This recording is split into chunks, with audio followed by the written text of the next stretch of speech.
Наступний наш спікер Олег, він розповість про здичавілі райони України і різні такі місця, про які він дізнався. Мені подобається те, що він подає Україну як терра інкогніта, тобто як країну, в яку можна постійно більше ще заглиблюватись і дізнаватись про дійсно нові місця. І насправді, чим більше, якщо чесно, кожного дня я спілкувалася зі спікерами, тим більше я розуміла, наскільки я не знаю взагалі Україну, наскільки багато в нас таких місць, яких просто заворожує, б'ється серце і хочеться туди обов'язково потрапити. Тому, будь ласка, вітайте Олега. Всем привет! Спасибо, Лена, что представила меня.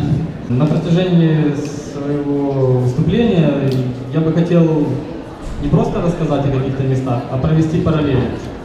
Дикие места, вот я назвал их одичалами, это любые здания, строения, которые не были известны, были красивыми, и сейчас они запустелые стоят, полностью поглощены природой, никому не нужные. Параллель будем проводить точно с такими же местами, но только которые пережили реконструкцию, им дали новую жизнь и так далее. А вы уже сами решите, как лучше, в каком виде лучше, чтобы такое место было. Сами расставите запятые в фразе «оставить так нельзя, реконструировать». Итак, давайте начнем. Первое, поговорим о церкви в селе Цимбли. Это Переяслав-Хмельницкий район. Находится она прямо на водохранилище. Ну, какая история вот этого здания? Обычное село, называлось оно Цибли. Несколько веков стояло там, в 19 веке построили эту церковь. В конце 19-го, начало 20 века. И село себе жило, не тужило, пока в 70-х годах не решили обустроить водохранилище. Каменское водохранилище требовало под себя огромнейшую территорию. Вот. И таким образом некоторые церкви и села были затоплены. Параллель я проведу с церковью, которая находится ниже по течению Днепра, в селе Гусеницы. Ее судьба была точно такая же. Точно так же село выселили, затопили. Церковь, так как стояла на возвышении, она и осталась стоять. Она простояла в руинах до 2000-х годов. Пока за нее не взялись монахи и решили ее реконструировать и сделать там скит. Теперь вот современная фотография церкви в Гусенице показывает, как она выглядит после реконструкции. В Цибле ничего такого не проводилось, и поэтому вот такой вот контраст, такая вот разница между ними. Ну и опять-таки судьба у них была одинакова, а теперь вот получилось так. В церковь в Гусеницах можно добраться с Ржищева на лодке моторной, или же с левого берега, но там чуть-чуть дольше путь. Церковь в селе Цибли, до нее дойти можно только по воде, погрузившись примерно по пояс или по грудь в воды Днепра. И где-то километра пройти. Вот. Следующий тип строений – это форты. Строились они в середине 19 века. Был такой фортификатор, известный Татлебин. Ввиду того, что изменялось очень быстро вооружение, и надо было идти в ногу со временем, стараться как-то обеспечить защиту в то неспокойное время, было принято решение строить укрепления не такие вот, как замки были раньше, там, когда стены защищали цитадель, фактически в самой земле, или насыпи какие-то были. Это было как раз вот форты, назывались Татлебин. На самом деле гениальный архитектор, фортификатор. Его форты стоят по Украине еще в таких местах, как Перемишль и Керчь. На самом деле, то, что мы видим сейчас, Тараканов форт находится возле города Дубна. Он полностью в упадническом состоянии. То же самое и в Керчи, в Перемишле. Там форт, мало того, что он в таком же состоянии, но там проводились какие-то фестивали. То есть как-то люди его еще поддерживали. И параллель я провожу, как видите, косой капонир, он находится в Киеве, он в нормальном состоянии. Да, там музей, красиво, все приходят, фотографируются, приезжают свадьбы, фотографируются. Поехали дальше. Усадьбы. усадьбы, дворцы и так далее. Тоже очень больная тема. Вот эта усадьба Курисов находится в Одесской области. Раньше село называлось Петровка, теперь ему вернули после декоммунизации имя Курисов. Он стал известен после турецких войн, он был сподвижником Суворова.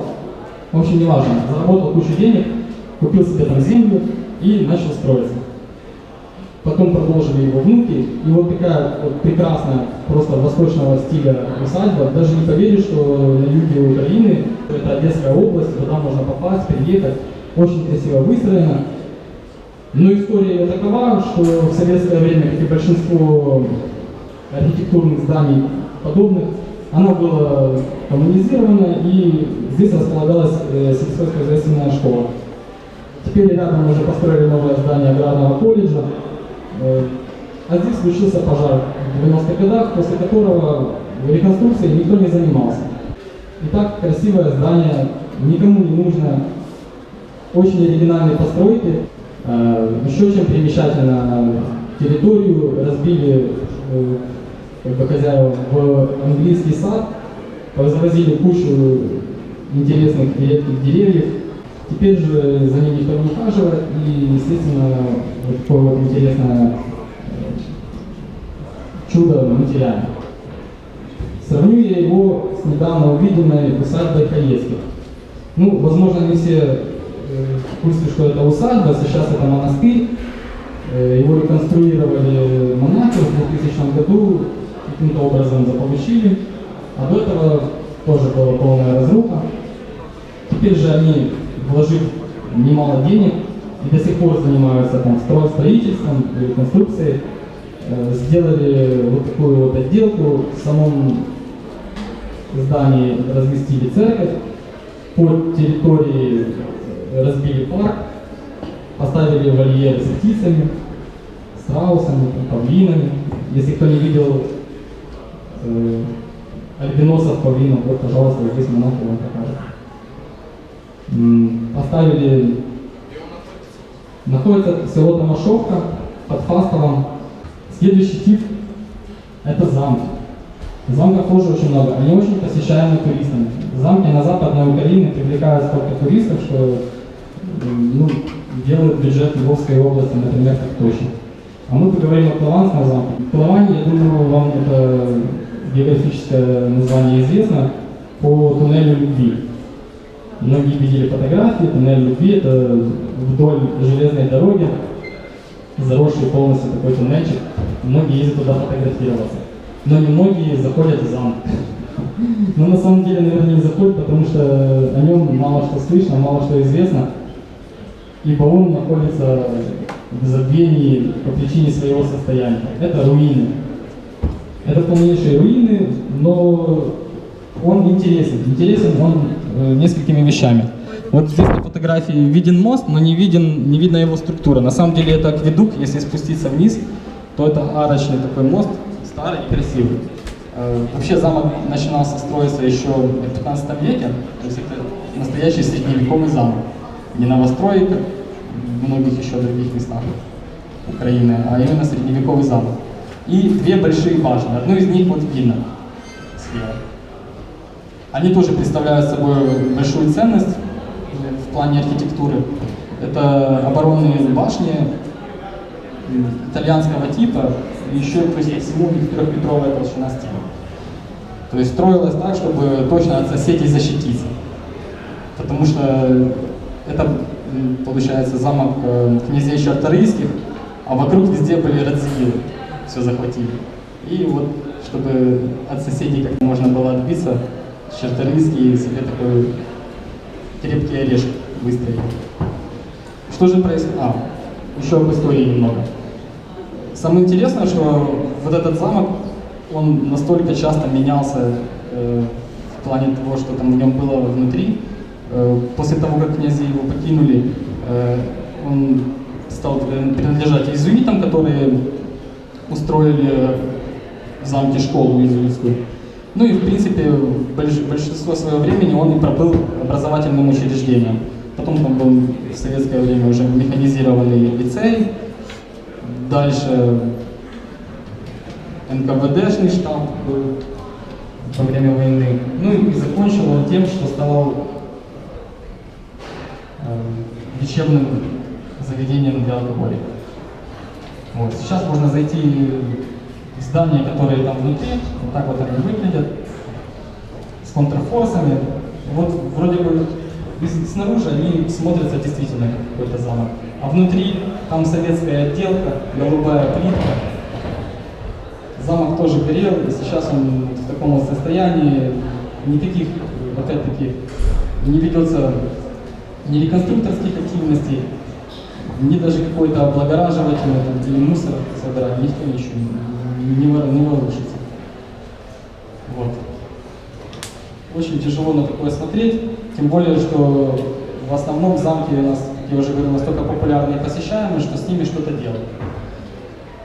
Взять хотя бы Золотое кольцо Львовщины, там все оборонительные замки и усадьбы в хорошем состоянии, принимают гостей, зарабатывают деньги себе и бюджету области. Ну, здесь вот не хотят этого. Параллель я провожу, как видите, с Радомышльским замком.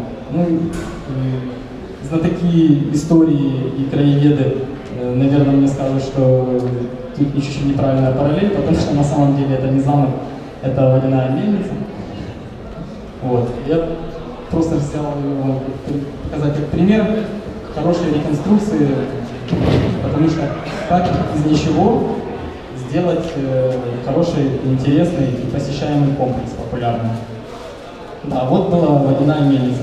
Ее построили на фундаменте бумажной фабрики, которая еще с 17 века здесь находилась.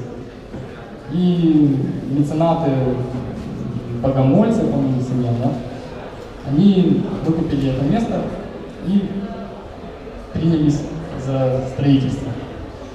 И таким образом превратили водяную мельницу в замок. Внутри находится приблизительная реконструкция бумажной фабрики, которая была здесь в 17 веке. Можно попробовать даже самому сделать бумагу. Также сюда завезли собрание икон, устроили музей. Но само место по себе красиво выглядит. Вокруг разбит неплохой парк. Сюда тоже часто приезжают туристы. И общие группы ездят, и индивидуалы. И даже свадьбы приезжают фотографироваться, какие-то мероприятия там проводят. В общем, вот такой вот пример интересный, как можно обыграть и сделать красиво. Даже не замок, а простую мельницу. Места, которые находятся в каких-то глубинках, места, которые не посещаемы туристами, в которых есть потенциал, но он не раскрыт. Потому что люди о них просто не знают. И если вы такие места посещаете, бываете, хотите о них рассказать, вот тоже туда заходите. Еще раз напомню, Маленька Украина — это единственное сообщество на Фейсбуке. Вот рассказывает про такие места. Мои контакты, если что. Я всегда открыт к общению, мне очень интересно и любопытно узнавать опыт других путешественников, потому что не всегда все можно охватить самостоятельно. Поэтому объединяйтесь, общайтесь. Спасибо.